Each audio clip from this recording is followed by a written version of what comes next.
ओम नमो नारायणाय। अर्जुन ने कहा, हे कमल नयन, आपने शुक्ल पक्ष की एकादशी का विस्तार पूर्वक वर्णन करके मुझे सुनाया। अतः आप कृपा करके मुझे अधिक मास के कृष्ण पक्ष की एकादशी का क्या नाम है, इसमें किस देवता का पूजन किया जाता है तथा इसके व्रत से किस फल की प्राप्ति होती है, उसकी क्या विधि है, इन सब के बारे में बताइए। श्री भगवान बोले, हे अर्जुन, अधिक मास के कृष्ण पक्ष में जो एकादशी आती है वह है परमा एकादशी। वैसे तो प्रत्येक वर्ष 24 एकादशियां होती हैं। अधिक मास या मल मास को जोड़कर वर्ष में 26 एकादशियां हो जाती हैं। अधिक मास में दो एकादशियां अतिरिक्त होती हैं, जो पद्मिनी एकादशी शुक्ल पक्ष और परमा एकादशी कृष्ण पक्ष के नाम से जानी जाती है। इसके व्रत से सभी पाप नष्ट हो जाते हैं तथा मनुष्य इस लोक में सुख तथा परलोक में सद्गति को प्राप्त करता है।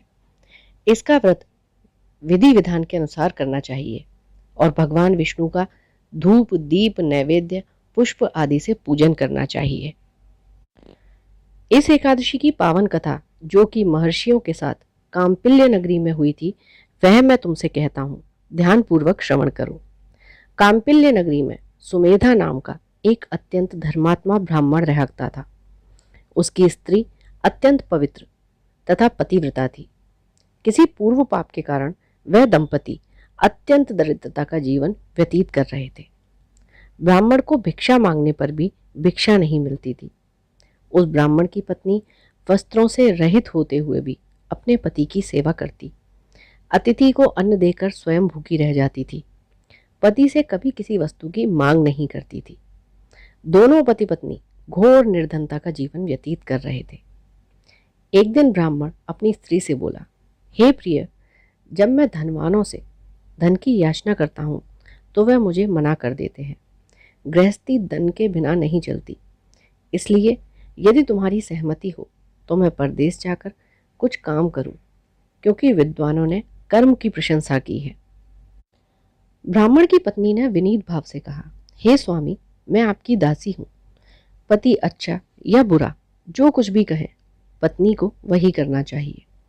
मनुष्य को पूर्व जन्म में किए कर्मों का फल मिलता है। सुमेरु पर्वत पर रहते हुए भी मनुष्य को बिना भाग्य के स्वर्ण नहीं मिलता। पूर्व जन्म में जो मनुष्य विद्या और भूमि दान करते हैं, उन्हें अगले जन्म में विद्या और भूमि की प्राप्ति होती है। ईश्वर ने भाग्य में जो कुछ लिखा है उसे टाला नहीं जा सकता। यदि कोई मनुष्य दान नहीं करता है तो प्रभु उसे केवल अन्न ही देते हैं। इसलिए आपको इसी स्थान पर रहना चाहिए, क्योंकि मैं आपका बिछोह नहीं सह सकती हूँ।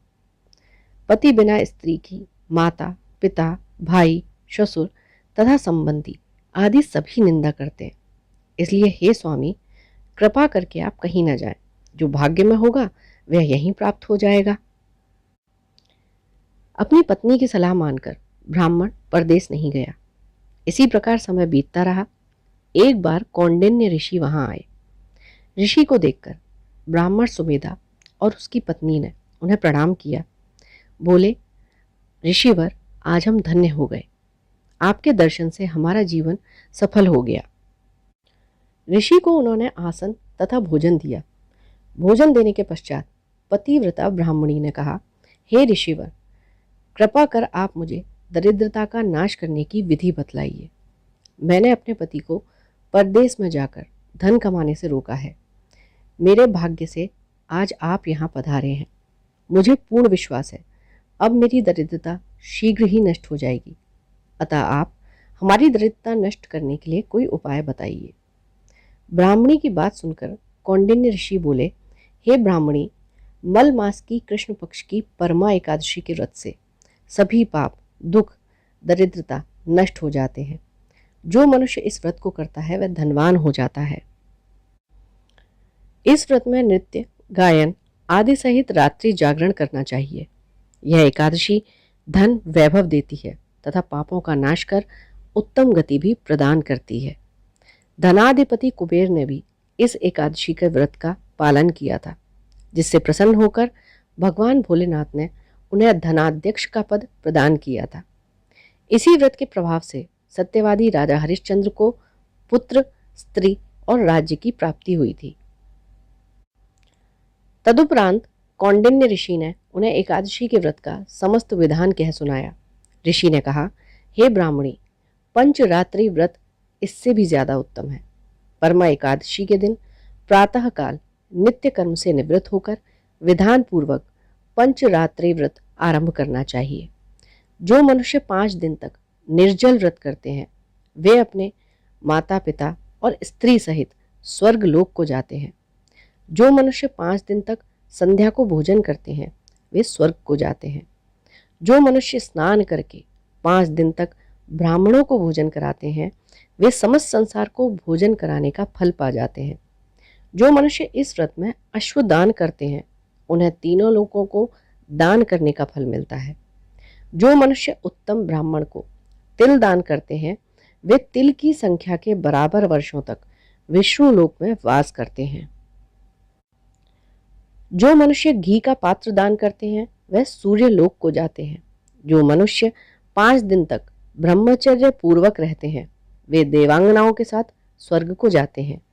हे ब्राह्मणी, तुम अपने पति के साथ इसी व्रत को धारण करो। इससे अवश्य ही तुम्हारी निर्धनता समाप्त होगी और अंत में स्वर्ग की प्राप्ति होगी। कौंडिन्य ऋषि के वचनानुसार ब्राह्मण और उसकी स्त्री ने परमा एकादशी का 5 दिन तक व्रत किया। व्रत पूर्ण होने पर ब्राह्मण की स्त्री ने एक राजकुमार को अपने यहाँ आते हुए देखा। राजकुमार ने ब्रह्मा जी की प्रेरणा से एक उत्तम घर, जो कि सब वस्तुओं से परिपूर्ण था, उन्हें रहने के लिए दिया। तदुपरांत राजकुमार ने आजीविका के लिए एक गांव दिया। इस प्रकार ब्राह्मण और उसकी स्त्री की गरीबी दूर हो गई।